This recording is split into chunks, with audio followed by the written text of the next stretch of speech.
आज मैं आपसे एक सवाल पूछना चाहता हूं। आपने कभी सोचा है कि क्यों कुछ लोग बहुत ज्यादा कमाते हैं लेकिन हमेशा ब्रोकन रहते हैं और कुछ लोग एक ऑर्डिनरी सैलरी पे करोड़पति बन जाते हैं? तो आखिर क्या फर्क होता है इनमें? आईक्यू? नहीं। एजुकेशन? नहीं। लक? हाँ, थोड़ा बहुत, लेकिन वो भी नहीं। असली फर्क होता है पैसों के बारे में उनकी माइंडसेट कैसी है। हम स्कूल में मैथ्स पढ़ते हैं, साइंस पढ़ते हैं, हिस्ट्री पढ़ते हैं, लेकिन कोई ये नहीं बताता कि पैसों के साथ इमोशनली कैसे डील करें। और यही सिखाता है the psychology of money. Morgan Housel की ये बुक 2020 में आई थी और तब से अभी तक दुनिया भर में 50 लाख से भी ज्यादा कॉपीज बिक चुकी हैं। क्योंकि ये बुक पैसा कमाना नहीं सिखाती, ये बुक पैसों के बारे में सही तरीके से सोचना सिखाती है। और आज मैं आपको इस बुक के सबसे पावरफुल लेसन्स बिल्कुल सिंपल लैंग्वेज में बताऊंगा। तो कंफर्टेबल हो जाइए, एक चाय बना लीजिए और शुरू करते हैं। बुक का पहला और सबसे इंपॉर्टेंट लेसन है, पैसों के बारे में जो भी आप करते हो वो आपके लिए बिल्कुल लॉजिकल है।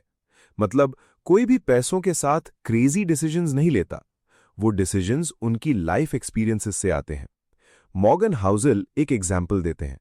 अमेरिका में एक गरीब नेबरहुड में पला बढ़ा इंसान अगर लॉटरी टिकट खरीदता है तो आप सोचोगे ये बेवकूफ़ी है, लेकिन उस इंसान के लिए लॉटरी एक रियलिस्टिक चांस है अमीर होने का, क्योंकि उसने अपनी पूरी जिंदगी में कभी देखा ही नहीं कि ऑर्डिनरी सेविंग से कोई अमीर होता है। उसकी रियलिटी अलग है, उसकी साइकोलॉजी अलग है। अब इंडियन कॉन्टेक्स्ट में सोचो, हमारे पेरेंट्स की जनरेशन ने 1991 की इकोनॉमिक क्राइसिस देखी, बैंक्स फेल होते देखे, बिजनेसेस बर्बाद होते देखे। इसलिए वो लोग एफडी में पैसा रखते हैं, गोल्ड खरीदते हैं, रियल एस्टेट में इन्वेस्ट करते हैं। हम सोचते हैं ये लोग क्यों स्टॉक्स में इन्वेस्ट नहीं करते, लेकिन उनकी साइकोलॉजी उनके एक्सपीरियंसेस से बनी है। उनके लिए सेफेस्ट ऑप्शन एफडी और गोल्ड है। और ये रॉन्ग नहीं है, ये सिर्फ उनकी रियलिटी है।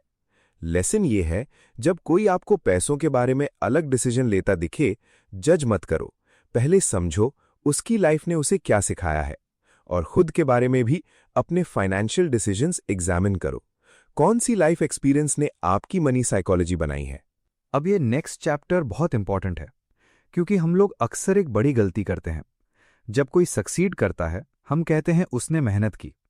जब कोई फेल करता है, हम कहते हैं उसने गलती की। लेकिन मॉर्गन हाउसल कहते हैं सक्सेस और फेलियर में लक और रिस्क का रोल जो हम सोचते हैं उससे कहीं ज्यादा होता है। एक एग्जाम्पल देते हैं वो बिल गेट्स का। बिल गेट्स दुनिया के सबसे अमीर लोगों में से एक हैं। वो जीनियस हैं, ये सच है। उन्होंने मेहनत की, ये भी सच है। लेकिन एक और सच ये है, बिल गेट्स वो लकी इंसान थे जो उस जमाने में उन 300 स्कूल्स में से एक में पढ़े जहां कंप्यूटर था। पूरी दुनिया में उस वक्त सिर्फ 300 स्कूल्स में कंप्यूटर्स थे। अगर गेट्स किसी और स्कूल में होते, क्या वो फिर भी बिल गेट्स होते? शायद या शायद नहीं। तो यहां पर बिल गेट्स की लाइफ में लक ने एक मैसिव रोल प्ले किया। अब रिस्क की बात करते हैं। गेट्स का एक दोस्त था केंट एवंस, उतना ही स्मार्ट, उतना ही हार्ड वर्किंग। उनके साथ ही कंप्यूटर सीखा, लेकिन वो यंग एज में एक माउंटेनियरिंग एक्सीडेंट में मर गए। अब क्या उसमें उनकी कोई गलती थी? नहीं, वो बस रिस्क का शिकार हो गया। मॉरल ये है, जब आप सक्सेसफुल लोगों को देखें, उनकी स्टोरी में लक के फैक्टर को एक्नॉलेज करो। और जब कोई फेल हो, ऑटोमैटिकली जज मत करो। रिस्क ने उन्हें अफेक्ट किया होगा। और खुद के लिए हम्बल रहो सक्सेस में। अगर आप सक्सेसफुल हो तो मेहनत के साथ लक भी था। ये एक्नॉलेज करना आपको बेटर डिसीजंस लेने में हेल्प करता है। अब आता है बुक का सबसे emotionally powerful chapter, never enough. ये एक डिजीज है और इंडिया में ये बहुत कॉमन है। हम लोग सोचते हैं 10 लाख हो जाएं तो सेट हो जाऊंगा। 10 लाख होते ही नहीं यार 50 लाख चाहिए। 50 लाख होते ही 1 करोड़ होगा तो सच में सेट हो जाऊंगा। 1 करोड़ होता ही फिर यार 10 करोड़। ये गोल पोस्ट हमेशा आगे मूव होता रहता है। मॉर्गन हाउसल एक रियल स्टोरी सुनाते हैं, रजत गुप्ता की। ये एक इंडियन अमेरिकन बिजनेसमैन जो मैकेंजी के सीईओ थे। Hundreds of millions of dollars के मालिक थे, लेकिन उन्हें और चाहिए था। बिलियनियर्स के साथ उठना बैठना था। उन्होंने इनसाइडर ट्रेडिंग की, पकड़े गए, जेल गए, सब कुछ चला गया। क्यों? क्योंकि उन्हें इनफ पता नहीं था। और यार, ये सिर्फ अल्ट्रा रिच की प्रॉब्लम नहीं है, मिडिल क्लास में भी होता है ये। ईएमआई पे फोन लिया क्योंकि दोस्त के पास था, लोन पे कार ली क्योंकि नेबर ने ली थी, क्रेडिट कार्ड से ट्रिप की क्योंकि इंस्टाग्राम पे दिखाना था। इनफ का कॉन्सेप्ट खत्म हो गया है। मॉर्गन हाउसल कहते हैं, सबसे मुश्किल फाइनेंशियल स्किल है गोल पोस्ट को मूव होने से रोकना। तो इनफ कैसे डिफाइन करें? स्टेप 1, अपनी एक्चुअल नीड्स लिस्ट करो, जो जेन्युइनली आपको खुश करता है, जो सिर्फ दिखावा नहीं है। स्टेप 2, दूसरों से कंपेयर करना बंद करो। उनका लाइफ, उनका कॉन्टेक्स्ट, आपका लाइफ, आपका कॉन्टेक्स्ट दोनों अलग हैं। स्टेप 3, एक इनफ नंबर फिक्स करो। अगर मेरे पास एक्स अमाउंट होगी तो मैं जेन्युइनली सेटिस्फाई होऊंगा। और फिर उस नंबर के बाद रिस्की बेट्स मत लो सिर्फ और पाने के लिए, क्योंकि जब आपके पास इनफ से ज्यादा हो तब सबसे बड़ा रिस्क ये है कि आप सब कुछ खो सकते हो और ज्यादा पाने की कोशिश में। अब एक ऐसा कॉन्सेप्ट आता है जिसे समझने के बाद आप पैसों को अलग नजर से देखोगे, कंपाउंडिंग। मॉर्गन हाउसल कहते हैं, वॉरेन बफेट का सबसे बड़ा सीक्रेट उनकी इंटेलिजेंस नहीं, उनकी एज है। ये सुन के वियर्ड लगता है ना? आइए समझाते हैं। वॉरेन बफेट ने इन्वेस्टिंग 10 साल की उम्र से शुरू की। आज उनकी एज है रफली 93 इयर्स, मतलब 83 इयर्स इन्वेस्टिंग। बफेट की नेटवर्थ है रफली $100 बिलियन। लेकिन ये जानते हो, उनके $100 बिलियन में से $97 बिलियन उन्हें 65 साल के बाद मिली। मतलब 65 इयर्स की एज के बाद कंपाउंडिंग ने इतना काम किया। अगर बफेट ने 30 साल में इन्वेस्ट करना शुरू किया होता और 60 साल में रिटायर हो गए होते, नॉर्मल ह्यूमन लाइफ साइकिल के हिसाब से, उनकी नेटवर्थ होती रफली $11.9 मिलियन।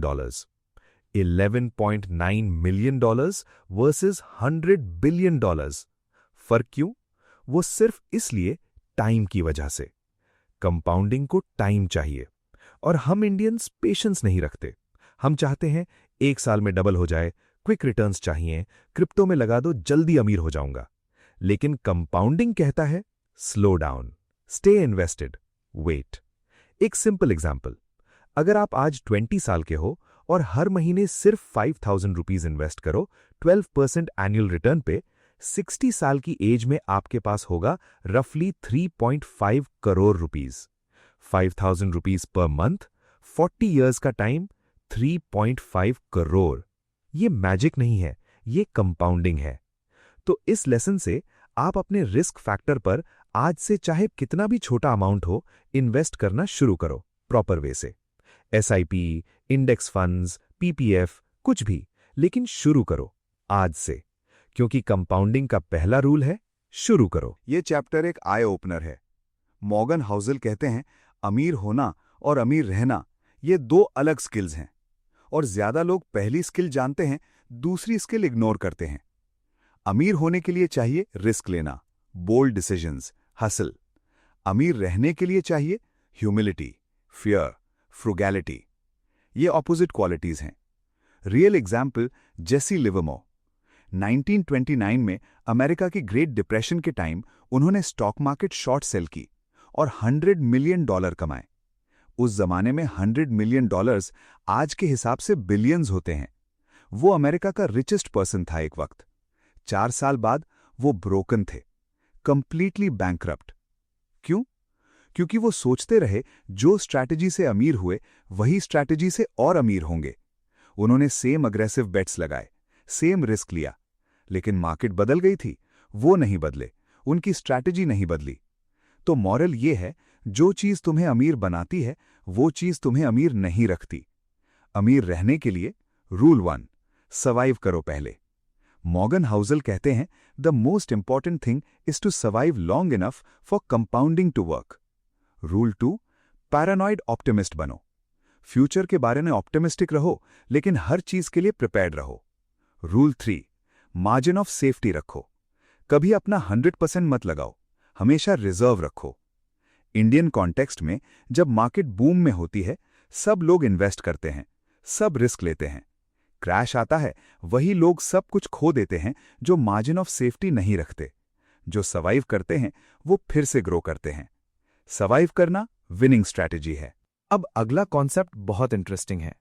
मॉर्गन हाउसल कहते हैं, जिंदगी में और इन्वेस्टिंग में सिर्फ कुछ चीजें मैटर करती हैं, बाकी सब एवरेज या बिलो एवरेज होती हैं। इनको कहते हैं टेल इवेंट्स, मतलब रेयर इवेंट्स जो मैसिव इंपैक्ट करते हैं। जैसे कि Amazon के बारे में सोचो। Amazon ने हजारों प्रोडक्ट्स ट्राई किए, ज्यादातर प्रोडक्ट्स फेल हुए, लेकिन Amazon prime, Amazon web services, AWS, Amazon marketplace, ये 3 टेल इवेंट्स पूरी कंपनी की सक्सेस एक्सप्लेन करते हैं। बाकी सब एवरेज या फेल था। इन्वेस्टिंग में भी यही होता है। वॉरेन बफेट ने अपनी जिंदगी में 400-500 स्टॉक्स खरीदे हैं, लेकिन उनकी ज्यादा वेल्थ सिर्फ 10-12 स्टॉक से आई है। मतलब अगर आप 10 इन्वेस्टमेंट्स करो और 7 एवरेज वहीं एक फेल हुई, लेकिन 2 बहुत अच्छी रहीं, तो भी आप विनर हो। ये लेसन क्या कहते हैं आपको? फेलियर से इतना मत डरो। हम इंडियंस फेलियर से बहुत डरते हैं। एक बार कोई चीज फेल हो, मैंने कहा था ये नहीं होगा, अब दोबारा ट्राई नहीं करूंगा। लेकिन सक्सेस का फॉर्मूला ये है, इनफ ट्राइज करो ताकि कुछ टेल इवेंट्स कैच हो सकें। अब अगर आप कंटेंट क्रिएटर हो तो आप कंसिस्टेंटली कंटेंट क्रिएट करते हो ना, फिर जाकर एक वीडियो या एक रील जो आपकी रीच बढ़ा देती है। वैसे ही अपने YouTube चैनल के लिए भी यही है यार। 10 वीडियोस बनाओ, 7 एवरेज रहें, एक फेल हो, 2 वायरल हो जाएं। वो 2 वीडियोस आपका चैनल बना देंगे। तो कंसिस्टेंट रहो, बार बार ट्राई करो, टेल इवेंट्स आएंगे। अब आता है बुक का सबसे इमोशनल और मीनिंगफुल चैप्टर।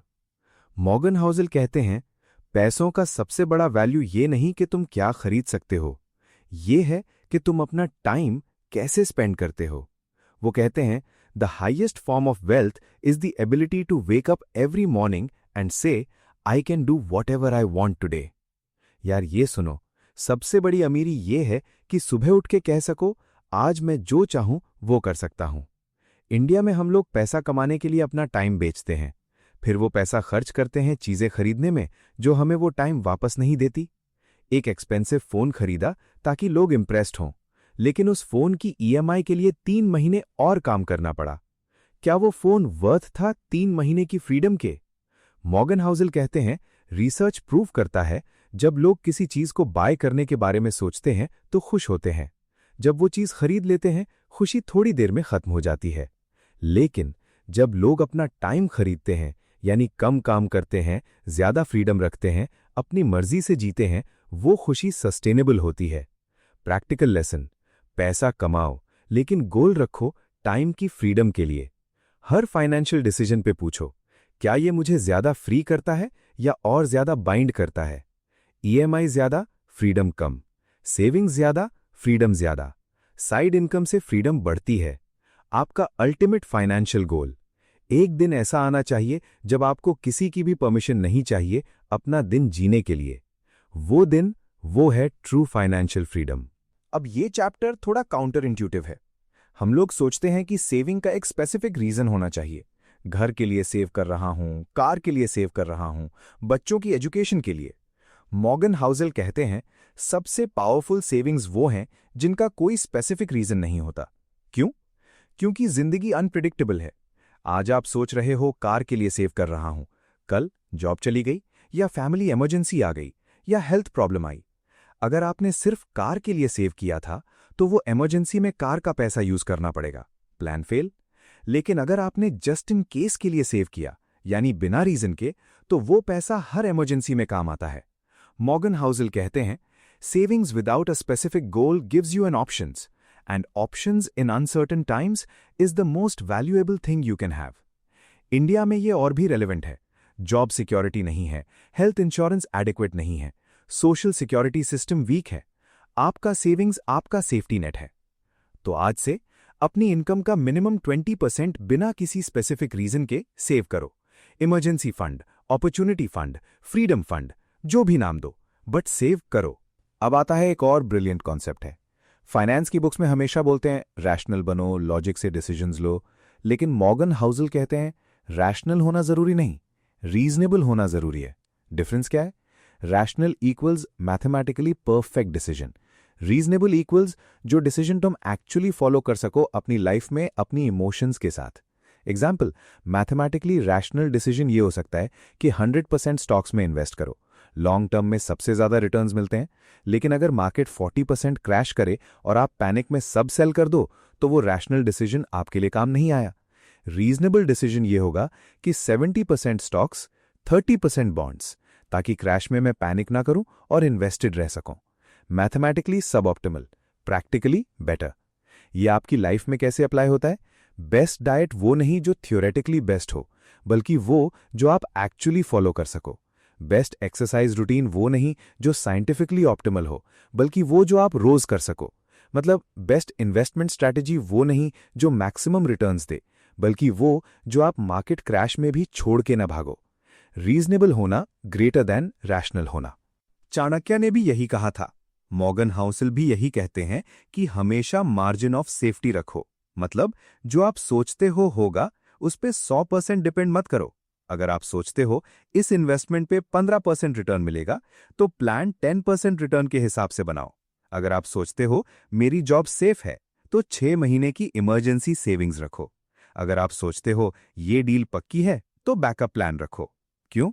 क्योंकि दुनिया अनसर्टन है, और जो लोग रूम फॉर एरर रखते हैं वो सर्वाइव करते हैं जब चीजें गलत होती हैं, और चीजें गलत होती ही हैं हमेशा। मॉर्गन हाउसल कहते हैं, the most important part of every plan is planning on your plan not going according to plan. सबसे इंपॉर्टेंट पार्ट ऑफ प्लानिंग ये है कि प्लान के हिसाब से नहीं चलेगा, इसलिए बैकअप रखो। इंडियन कॉन्टेक्स्ट, एक ही सोर्स पे डिपेंड मत रहो, एक ही इन्वेस्टमेंट में सब मत लगाओ, एक ही करियर स्किल पे मत रुको, डाइवर्सिफाई करो, बफर रखो, रूम फॉर एरर रखो। तो यार, आज साइकोलॉजी ऑफ मनी से हमने ये सीखा कि नो वन इज क्रेजी। सबकी मनी साइकोलॉजी उनके एक्सपीरियंसेस से बनती है। Luck and risk. सक्सेस में लक का रोल एक्नॉलेज करो। Never enough. Goal post move करना बंद करो, इनफ डिफाइन करो। कंपाउंडिंग। जल्दी शुरू करो, टाइम ही सबसे बड़ा एसेट है। अमीर होना वर्सेस रहना दोनों अलग स्किल्स हैं, सर्वाइव करो पहले। Tail events. बार बार ट्राई करो, कुछ ही चीजें मैटर करती हैं। फ्रीडम। पैसा इज इक्वल टू टाइम की आजादी। Save without reason. बिना स्पेसिफिक गोल के भी बचाओ। Reasonable greater than rational. जो फॉलो कर सको वो बेस्ट स्ट्रैटेजी है। Room for error. हमेशा मार्जिन ऑफ सेफ्टी रखो। यार, मॉर्गन हाउसल ने ये बुक सिर्फ रिच लोगों के लिए नहीं लिखी। उन्होंने ये बुक उस हर इंसान के लिए लिखी जो पैसों के बारे में बेटर डिसीजंस लेना चाहता है। और बेटर डिसीजंस के लिए आईक्यू नहीं, ईक्यू चाहिए, इमोशनल इंटेलिजेंस। पैसों के बारे में सही सोचना, यही है साइकोलॉजी ऑफ मनी। आज से एक काम करो, अपनी इनकम का 20% आज से सेव करना शुरू करो। रीजन मत ढूंढो, बस करो। कंपाउंडिंग शुरू होने दो, टाइम काम करने दो। अगर ये वीडियो हेल्पफुल लगी तो प्लीज लाइक करो और शेयर करो अपने उस दोस्त के साथ जो मंथ एंड पे सोचता है गया कहाँ पैसा। सब्सक्राइब जरूर करो, क्योंकि अगले वीडियो में हम कवर करेंगे एक और लाइफ चेंजिंग बुक। तब तक ख्याल रखना अपना। जय हिंद।